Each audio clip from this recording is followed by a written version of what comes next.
The massive council chamber echoed with the voices of 1,000 different species.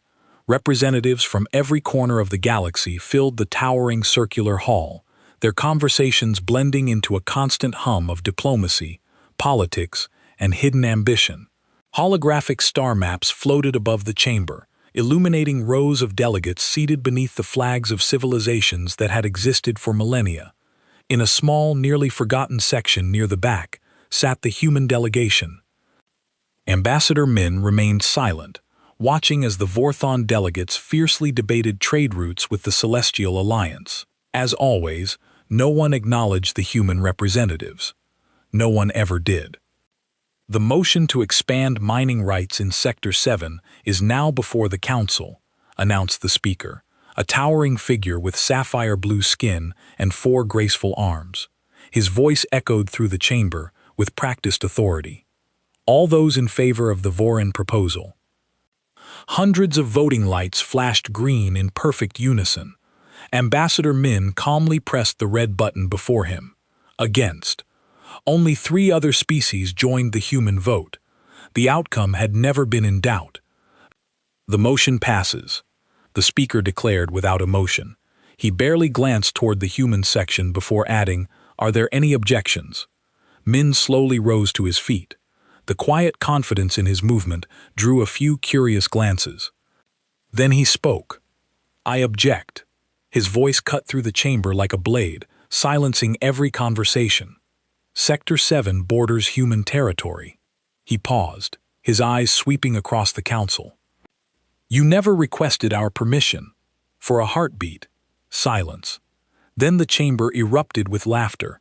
Mocking applause echoed from every corner as delegates exchanged amused looks.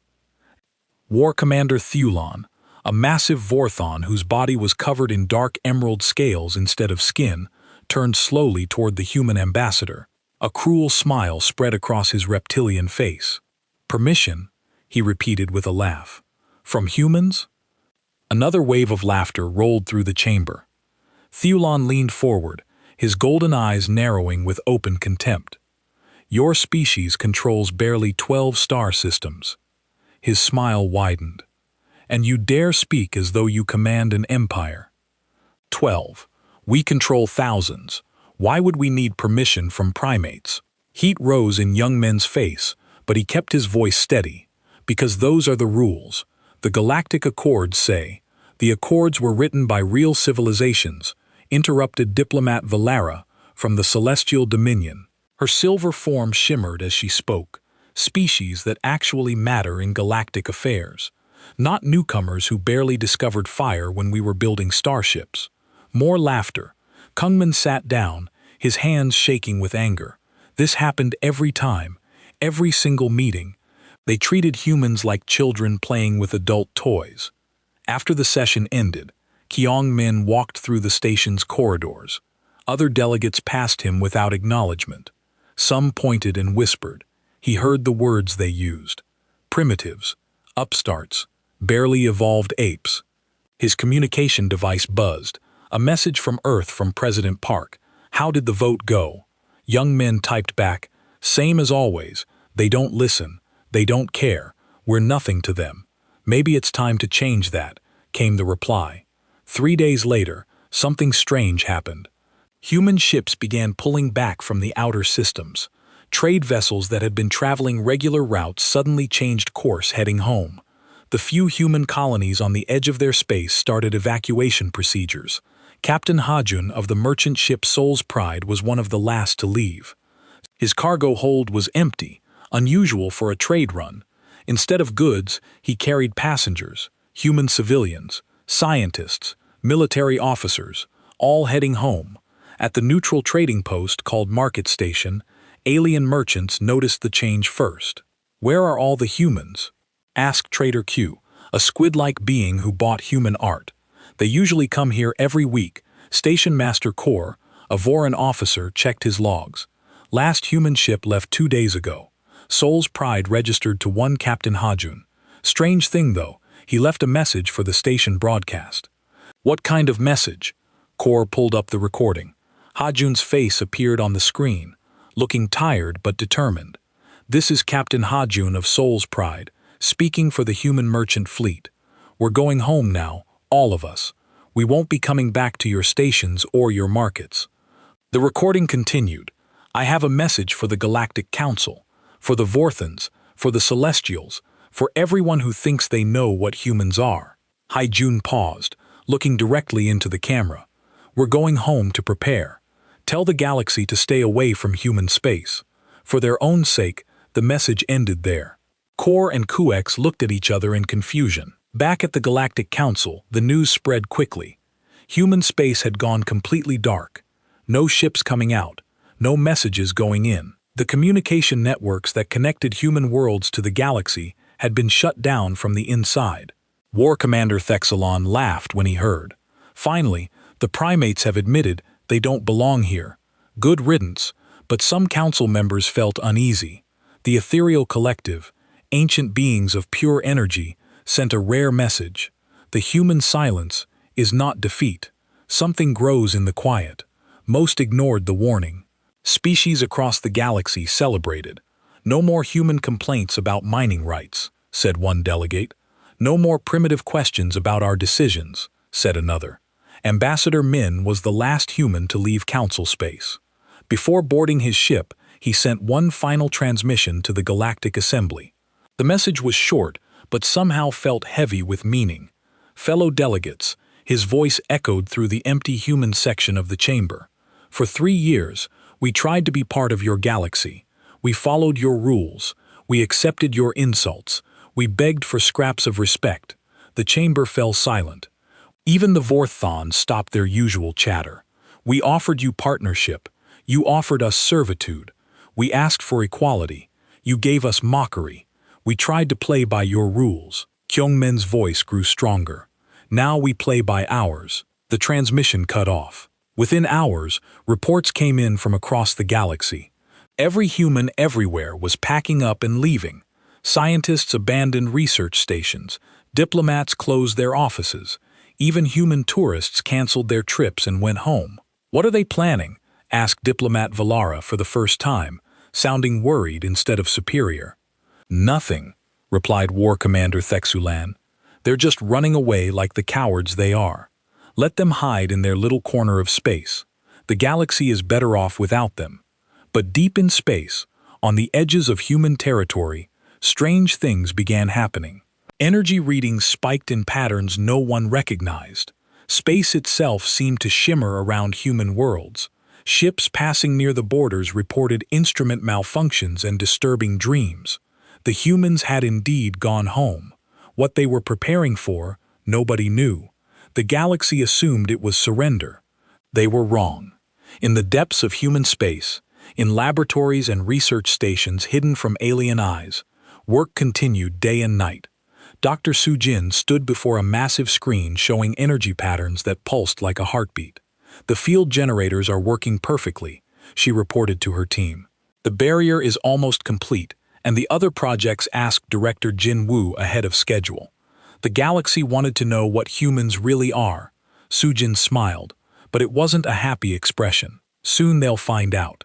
Outside the research station, space itself was changing. Reality bent in ways that made no sense. Humanity was becoming something new, something the galaxy had never seen before, something it would learn to fear. The warning signs were clear, but nobody was listening. They never did. 3 years had passed since humans disappeared from galactic society. The galaxy had grown quiet, without their constant complaints and requests. Trade flowed smoother. Council meetings finished faster. Most species agreed it was an improvement. Captain Villar of the Zelth-Theron Trade Consortium wasn't so sure. He stood on the bridge of his ship, Prophet's Edge, studying the star charts. The human systems glowed red on his screen, marked as forbidden territory by galactic law. "Captain," his navigator spoke up, "the shipping routes through human space would cut our travel time by half. We could reach the outer colonies in days instead of weeks." Velar nodded. The Ziltherans were always looking for profit, and faster routes meant more money. "What's the legal status on human space now?" "Technically still theirs," replied his legal officer, "but they haven't answered any communications in 3 years. No trade, no diplomacy, nothing. Some legal experts say we could claim abandoned territory rights. And what do the humans say about visitors? Nothing. They say nothing about anything. Villar made his decision. His company was losing money on the long routes around human space. If the humans wanted to be left alone, they should have posted warning signs. Set course for the human border. We'll test their defenses.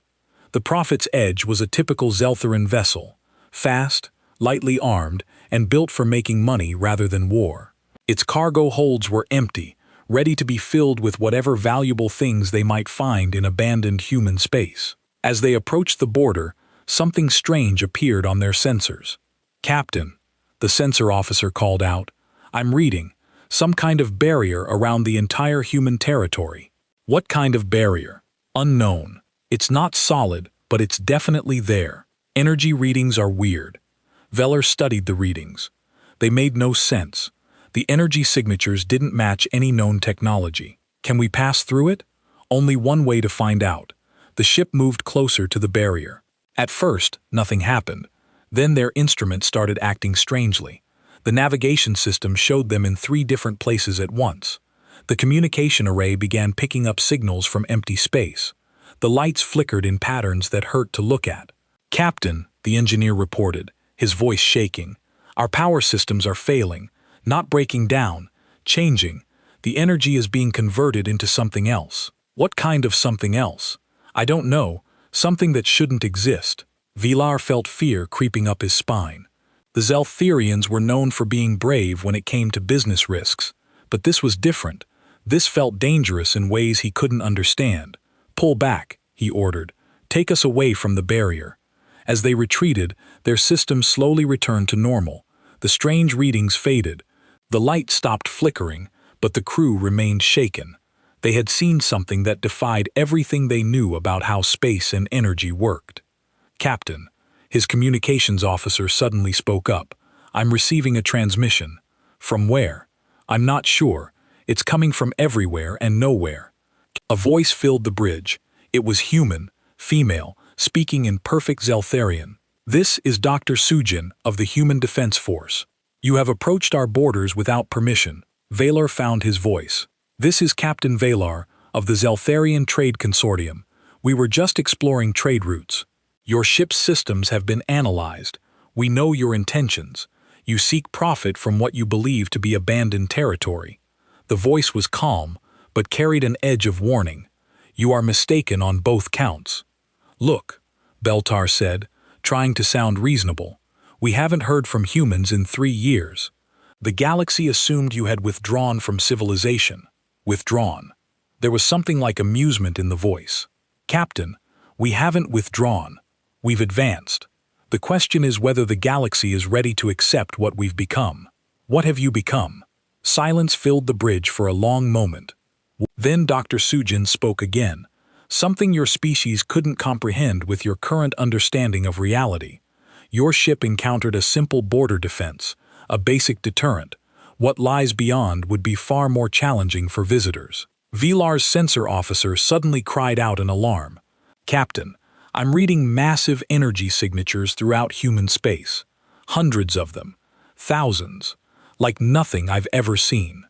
The readings on their screens showed energy patterns that seemed to pulse with life, structures that appeared and disappeared, ships that moved through space in impossible ways. It was as if human space had become something else entirely, not empty, but filled with things that existed beyond normal understanding." Dr. Sujin Valar said carefully, "What exactly are those energy readings?" "Construction projects, research facilities, defense systems, the infrastructure of our new society." Her voice remained calm. "Captain, I'm going to give you some advice. Return to your people. Tell them what you've seen. Make it clear that human space is not abandoned. It's protected. Protected by what? By humans. But not the humans you remember from 3 years ago." New alarms began sounding on the bridge. The barrier around human space was changing, becoming more solid, more real. Their instruments showed it extending outward, growing stronger. "This is your only warning," Dr. Sujin continued. "Leave now while your ship still functions according to the laws of physics. You understand? Stay longer and we cannot guarantee your systems will remain compatible with your expectations of how reality works. Velar didn't need to be told twice. Helm, take us out of here. Maximum speed. The Prophet's Edge fled from human space, its crew silent and shaken. Behind them, the barrier solidified into something that looked almost like a wall made of twisted space itself. Sensors showed it was impenetrable, not just to ships, but to any form of investigation. As they reached safe distance, Bellar recorded his official report. Human space is not abandoned, he dictated. It's occupied by something that calls itself human, but has capabilities far beyond anything in galactic records recommend immediate investigation by military forces. But privately, as he watched the impossible barrier shrink into the distance, Velar wondered if military forces would be enough. The humans had changed into something that seemed to exist partially outside normal reality. They had become something new. Back on the Zeltheran homeworld, Belthar's report caused panic in the Trade Consortium's boardroom. If humans had developed new technology, it could shift the balance of power in the galaxy. If they had become something more than human, it could change everything. Emergency messages went out to every major power in the galaxy, the Voran Empire, the Celestial Dominion, even the ancient ethereal collective received copies of the sensor readings from Prophet's Edge. For the first time in 3 years, the galaxy was talking about humans again. But now, the conversation had changed from mockery to concern. The species that had once dismissed humanity as primitive primates were beginning to realize they might have made a serious mistake. In the depths of human space, Dr. Su-Jin watched the alien ship disappear from her screens. She turned to her colleagues in the hidden observation post.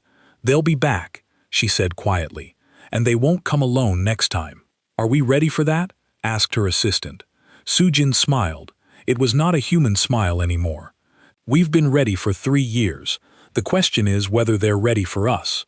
Admiral Kexon stood on the bridge of his flagship, the destroyer's Edge, watching 50 Voran warships move into formation. This was the largest battle fleet assembled in decades. Enough firepower to turn planets into dust. Admiral reported his tactical officer. "All ships are ready for the assault on human space." Sexan nodded with satisfaction. The Zealarian trade ships report had been concerning, but he wasn't worried. Humans had probably stolen some alien technology and were trying to bluff their way to importance. The Voran Empire would call that bluff. "The humans think they can hide behind energy barriers and mysterious warnings," he announced to his fleet commanders over the communication system. "Today, we'll show the galaxy what happens when primitives try to threaten their betters." The fleet moved toward human space in perfect military formation. These weren't merchant vessels like the Zetheran ship. These were warships built for destruction, crewed by professional soldiers who had conquered dozens of worlds. As they approached the barrier around human territory, Kexran studied the energy readings. They were strange, but nothing his ships couldn't handle. All vessels prepared to breach the barrier. Maximum power to forward shields. The fleet punched through the energy wall like it wasn't there. Alarms sounded briefly, then stopped. They were inside human space. "Scan for targets," Kexran ordered. "Admiral," his sensor officer reported confusion in his voice. "I'm not reading anything. No ships, no stations, no planets." "What do you mean, no planets?" "The star charts show 12 human worlds in this sector. The stars are there, sir, but empty space where the planets should be." Sexron frowned. This wasn't what he'd expected. "Take us deeper. They must be hiding somewhere." The fleet moved further into human territory. Every system they checked showed the same thing. Stars without planets, space without life. It was as if humans had simply vanished, taking their worlds with them. "Maybe they evacuated," suggested the tactical officer. "Evacuated entire planets. Impossible." But even as he said it, Sexran felt doubt creeping into his mind. Where were the humans? Hours passed. The fleet spread out, searching system after system. Nothing. Empty space everywhere. Some officers began to whisper that maybe humans really had abandoned their territory. Then strange things started happening. Lieutenant Vexitar on the cruiser Nightblade was the first to report it. "Admiral, our navigation system is malfunctioning.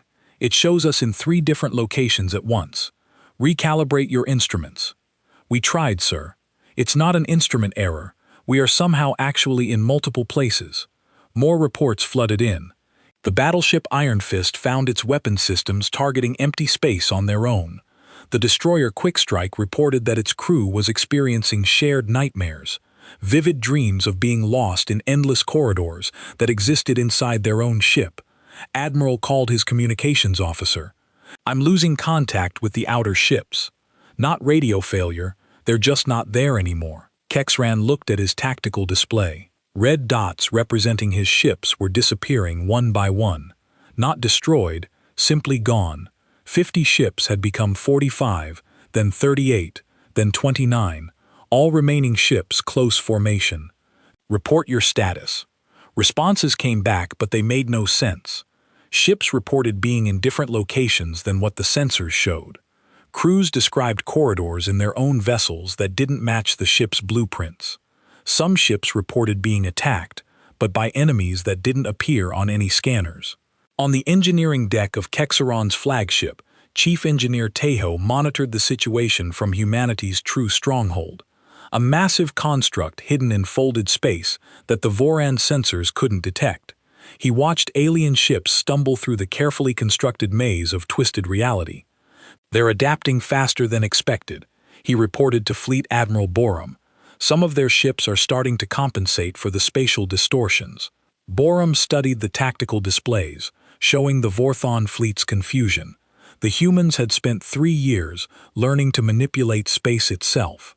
What seemed like empty systems to the aliens were actually filled with human installations that existed in dimensions the Vorthons couldn't perceive. Increase the psychological pressure, she ordered. Let them understand what it feels like to be powerless. Cho activated additional systems.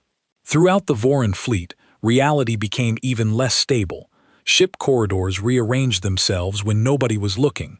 Control panels displayed readings that changed based on who was watching them. Crew members found themselves in parts of their ships that couldn't possibly exist. On the bridge of Destroyer's Edge, Sexran watched his fleet shrink to 10 ships, then 5. His remaining officers stared at their instruments in growing terror. Nothing made sense anymore. They were warriors trained for battle. But how do you fight an enemy that changes the rules of reality itself? Admiral whispered his sensor officer. I'm reading something. Massive structure directly ahead. What kind of structure? I can't tell. It's there and not there at the same time. It's bigger than our largest space stations, but it looks like it's made of folded space. Through the viewports, they could see something impossible, a construction that existed in more dimensions than they could perceive. Parts of it appeared and disappeared as their eyes tried to focus on it. It was beautiful and terrifying at the same time. A voice filled the bridge, calm and human. Admiral Kexron of the Voran Empire, you came here to prove human weakness. What have you learned? Kexron found his voice, though it shook with fear he'd never felt before. Who are you? What have you done to my fleet? I am Fleet Admiral Boehm of the Human Space Defense Force. As for your fleet, the voice paused. We've done nothing to them. We've simply shown them a reality where human rules apply instead of Vorthon ones. This is some kind of illusion. Trick technology. No tricks, Admiral. 3 years ago, when your people mocked us at the Galactic Council, you made a mistake. You assumed we would always remain what we were. You never considered what we might become. Around Kexron's ship, the other surviving Vorthon vessels began to behave strangely. Some started flying in impossible directions, up, down, inside, out. Others seemed to exist in multiple places at once, their crews reporting different versions of reality. We learned something important during our isolation, Borum continued. The galaxy's rules aren't universal laws. They're just agreements made by limited beings. We decided to stop agreeing. You're still just humans. Kexron shouted desperation in his voice. Yes, we are. But we're humans who chose to become more than what we were, rather than accept less than what we could be. Your people chose to remain exactly what you've always been. The difference is now clear. One by one, Sexran watched his remaining ship simply fade away. Not destroyed, not damaged. They were being moved somewhere else, relocated to a reality where they could exist safely. Soon, only his flagship remained in the strange space around the impossible human structure. "Go home, Admiral," Borum said, her voice now gentle rather than threatening. "Tell the Galactic Council what you found here. Tell them what you found was nothing. Tell them what found you was everything. I don't understand. You came looking for planets, for ships, for things you could fight and conquer. You found nothing. Because we've become more than things. We exist as will, as purpose, as possibility. We are everything that chose to transcend its original limits." Space around Destroyer's edge began to shift. Reality reasserted itself into familiar patterns. Suddenly, Kexran could see normal space, normal stars, normal physics. His ship was alone, floating at the edge of human territory. The barrier had reappeared behind him. "Your fleet is safe," Borum assured him. "They're waiting for you at the border. Their crews will remember this as a navigational error. Nothing more. Only you will remember the truth." "Why?" Kexran asked. "Because someone needs to warn them. The galaxy spent 3 years celebrating our silence. Now they need to understand why we were quiet. We weren't hiding. We were becoming." As Destroyer's edge limped toward the barrier, Kexran looked back at human space one last time. It appeared empty to his sensors, just normal stellar systems. But now he knew the truth. Human space wasn't empty. It was full of things that existed beyond normal understanding. The hunters had become the hunted, and they'd learned a terrible lesson. Some prey when cornered doesn't fight back. It evolves into something that makes the concept of predators meaningless. The Galactic Council chamber had never been so crowded. Representatives from species that hadn't attended a meeting in centuries filled every available seat. The ancient ethereal collective, beings of pure energy who barely acknowledged physical life, had sent their first ambassador in 1,000 years. Admiral Kexran stood at the center of it all, telling his story to beings who struggled to believe it. His voice was steady, but everyone could see the fear in his eyes. 50 warships, he reported. Gone, not destroyed, not captured, relocated to somewhere else entirely. My crew remembers nothing except navigational problems.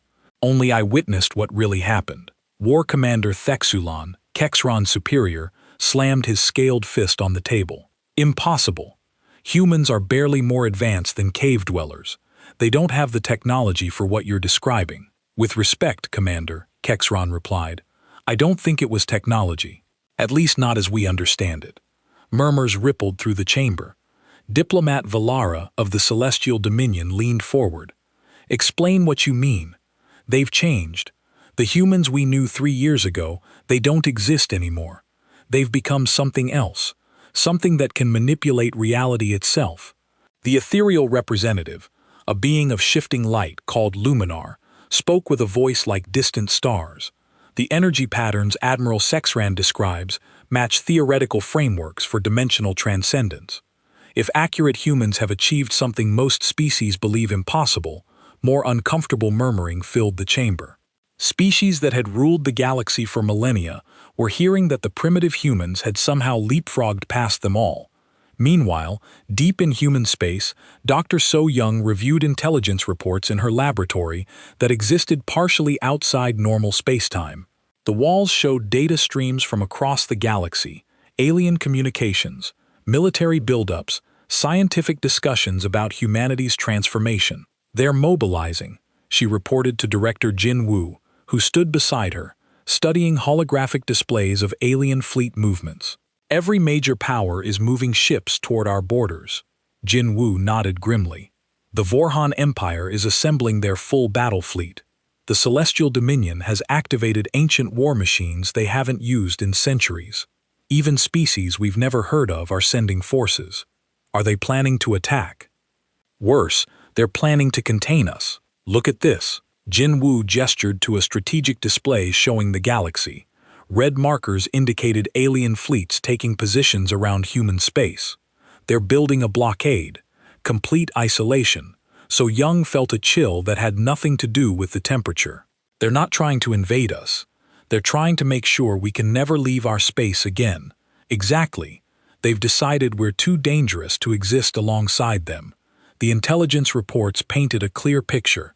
Across the galaxy, the story was the same. Fear of humanity was spreading faster than any disease.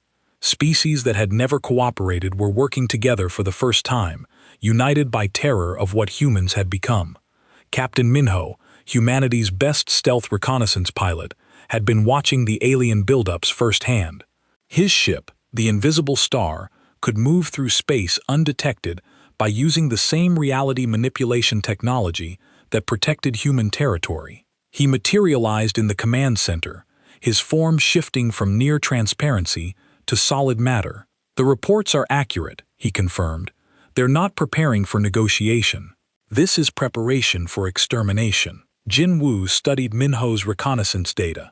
Thousands of alien warships were gathering. Weapons capable of destroying entire star systems were being moved into position. The galaxy's oldest civilizations were preparing for a war unlike anything in recorded history. How long before they're ready to attack? So Young asked. Based on their movement patterns, maybe 2 weeks, Minho replied. But Director, there's something else. They're not just bringing military forces. What do you mean? Scientists, researchers, beings who specialize in dimensional physics and reality manipulation. They're trying to understand what we've become so they can develop countermeasures. Back at the Galactic Council, emergency sessions continued around the clock. The chamber was filled with tensionist species that had been enemies for millennia, worked together to address the human question. The matter is clear, declared Supreme.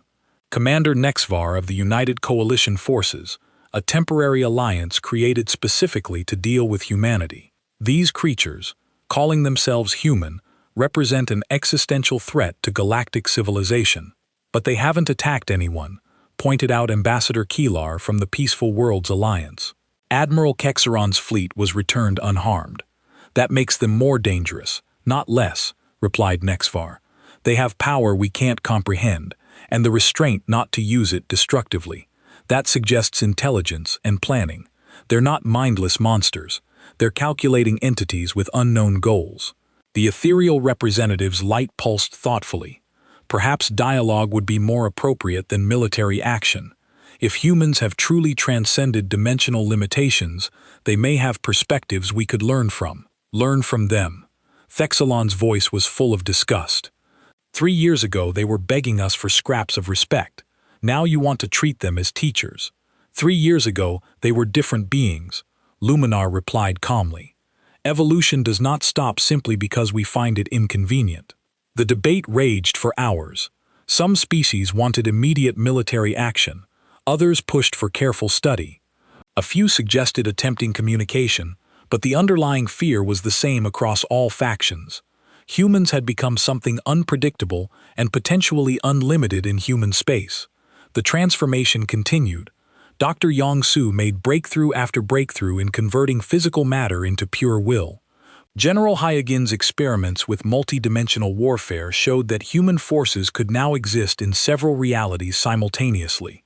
Chief Scientist Dong Hun's research into quantum consciousness had produced beings who could think with the processing power of entire star systems. We're running out of time, Jinmu said during a planning session. The galaxy is going to act soon. The question is, how do we respond? We could hide, suggested one researcher. Move our civilization entirely into folded space where they can't reach us. That's not a solution. So Young replied. It's just postponing the problem. Eventually we'd have to interact with the galaxy again. We could fight, offered another scientist. Show them that attacking us would be pointless. Violence would only confirm their fears. Jin Wu pointed out, we'd become exactly what they think we are, monsters who need to be destroyed. The room fell silent as they contemplated their options. Humanity had achieved something incredible. They had transcended the normal limits of biological existence. But that achievement had made them enemies of every other intelligent species in the galaxy. There might be a third option, So Young said slowly. We could show them what we really are, not through words or demonstrations of power, but by proving that transcendence doesn't mean abandoning what made us human in the first place. How? By responding to their fear with understanding, to their threats with patience, to their hatred with love. It was a radical suggestion. The galaxy was preparing to destroy them, and so Young was proposing they respond with compassion. But as the group discussed the idea, it began to make sense. If humans had truly evolved beyond their original limitations, perhaps they had also evolved beyond the need for traditional responses to conflict. It's risky, Jin Woo admitted. If we're wrong about our abilities, if we've misjudged the galaxy's intentions, then we'll face the consequences, so Young finished. But if we're right, we might be able to create something entirely new, a galaxy where transcendence is possible for everyone, not just humans. The decision was made. Humanity would not hide from the gathering storm. They would not strike first against their enemies. Instead, they would do something that had never been attempted in galactic history. They would meet hatred with hope, fear with understanding, and the threat of annihilation with an offer of partnership. The galaxy was mobilizing for war. Humanity was preparing for something much more difficult: peace. Outside the hidden research stations, space itself continued to change. Reality bent around human will, becoming more fluid, more responsive to conscious intention. The transformation was accelerating, moving towards some final state that even humanity's scientists couldn't fully predict. Soon, the galaxy would discover what humans had truly become. The question was whether either side would survive the revelation. The neutral station, Harmony Point, had never hosted such a gathering. Representatives from every major species in the galaxy crowded into the great amphitheater, the same chamber where human ambassador Kyungmin had been mocked and ignored 3 years earlier. Today, a single human ship approached the station. The Indomitable was unlike anything the galaxy had ever seen. It was impossibly large, its hull seeming to bend light around itself. Some observers said it looked like a ship. Others swore they saw a living creature. A few insisted it was a geometric pattern that existed in too many dimensions to properly perceive. Admiral Uni walked through the station's corridors alone. Alien beings pressed against the walls as she passed, not from fear, but from a strange compulsion they couldn't understand. She looked human: 2 arms, 2 legs, a face that expressed familiar emotions. But there was something about her presence that made reality feel more solid, more real. In the amphitheater, 1,000 species watched her enter. The chamber fell completely silent. This was the first time any of them had seen a post-transformation human up close. Admiral Yunji walked to the center of the circular chamber, the same spot where Kyung-min had stood 3 years ago. She looked up at the rows of alien faces surrounding her, some curious, some hostile, many simply afraid. 3 years ago, she began, her voice carrying clearly through the vast space. My people came to you asking for partnership. You offered us servitude. We asked for respect. You gave us mockery. We tried to find our place in your galaxy. You made it clear we had no place. Murmurs rippled through the crowd. War Commander Thexulin shifted uncomfortably in his seat. He remembered that day well. So we went home. Yunji continued. We went home to ask ourselves a simple question. If we can't find our place in the galaxy as it is, can we change what we are instead? She gestured, and holographic displays materialized around the chamber. The images showed human space as it truly was now. Not empty systems, but structures that existed in multiple dimensions. Cities built from crystallized thought. Beings of matter and energy working together in ways that defied conventional physics. You want to know what we've become? Yunji asked. We learned that in a galaxy of predators, prey has 2 choices: evolve or die. We chose evolution. The holograms shifted, showing the process of transformation. Dr. Donghyun's breakthrough in quantum consciousness, where human minds learn to process information at the speed of light. Chief Scientist Yongsu's discovery of how to convert matter directly into will, allowing humans to reshape reality through focused intention. General Hyagin's experiments that let human beings exist simultaneously, across multiple dimensions. We didn't just advance our technology, Yunji explained. We transcended the need for it. While you fought over resources and territory, we learned to create whatever we needed from the fabric of space-time itself. Ambassador Vela of the Celestial Dominion stood up, her silver form shimmering with agitation. Impossible. No species can simply abandon the laws of physics. You're right, Yunji replied calmly. No species can abandon physical laws, but any species can discover that the laws they thought were absolute are actually just local agreements. Reality is more flexible than most civilizations dare to imagine. New holograms appeared, showing humans as they existed now, beings that were still recognizably human, but had become something more, consciousness that could exist as pure information, matter that responded to thought.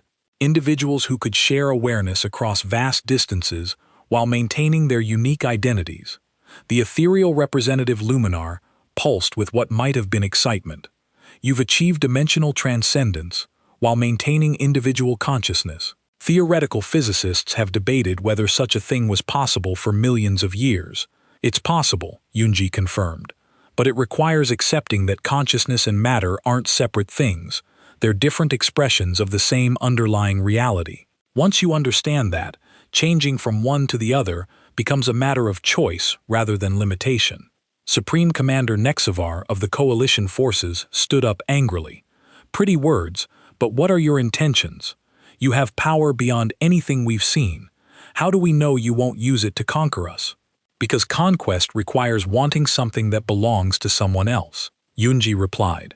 What could any of you possess that we would need? We can create matter from energy, energy from will, will from consciousness. We have transcended scarcity itself. Then why reveal yourselves now? Demanded Thexulan. Why not stay hidden in your transformed space? Hungji was quiet for a moment, and when she spoke, her voice carried a sadness that seemed to reach every being in the chamber. Because isolation isn't transcendence. It's just another form of limitation. We changed ourselves, but we're still human. We still want connection, friendship, shared experience. We still hope for a galaxy where different forms of consciousness can coexist and learn from each other. She looked directly at Thexalon. 3 years ago, you asked why we needed permission from primates to use space near our territory. Today, I ask you, why do you need permission from reality to become more than what you currently are? The question hung in the air. For the first time in the debate, no one had an immediate answer. We offered you partnership before, Yunji continued. You rejected it because you saw us as inferior. We offer it again, not because we need you, but because we remember what it was like to be limited by physical laws, bound by biology, struggling with scarcity. We remember, and we don't want any conscious being to remain trapped by limitations that can be overcome. The holographic displays shifted again, showing possible futures. Civilizations where beings of different types of consciousness work together. Technologies that combined physical engineering with reality manipulation. Societies where evolution was a conscious choice rather than random chance. This is what we offer, Yanji said. Not conquest, not rule, not the imposition of our will. We offer teaching. We offer the knowledge of how to become more than what you are while remaining who you choose to be. And if we refuse, asked Ambassador Kilar, then you remain as you are. We won't force change on anyone. That would be just another form of the domination we learned to transcend. Yunji's expression grew serious. But understand this, the galaxy is not static. Consciousness is evolving everywhere in ways you haven't noticed yet. We're not the only species approaching transcendence. We're just the first to achieve it openly. Worried murmurs filled the chamber.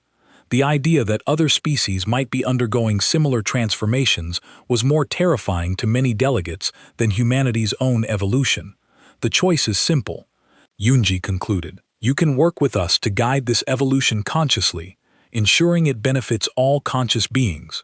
Or you can fight against it and discover that reality itself doesn't respect the boundaries you try to impose on it. She paused, looking around the vast amphitheater one more time. We tried to fit into your galaxy as we were. You made it clear that was impossible. So, we changed what we were to create the possibility of a galaxy worth belonging to. The question now is whether you're brave enough to help us build it. The chamber fell silent. 1,000 different species contemplated the choice before them. They could accept humanity's offer and risk becoming something unknown, or they could reject it and face the certainty that consciousness was evolving throughout the galaxy with or without their participation. Admiral Yunji waited patiently for their answer. She had all the time in the universe. Time, like everything else, was just another limitation that humans had learned to transcend. Outside the station, the Indomitable hung in space, like a question mark made of crystallized possibility. Inside, reality held its breath, waiting to see what choice the galaxy would make.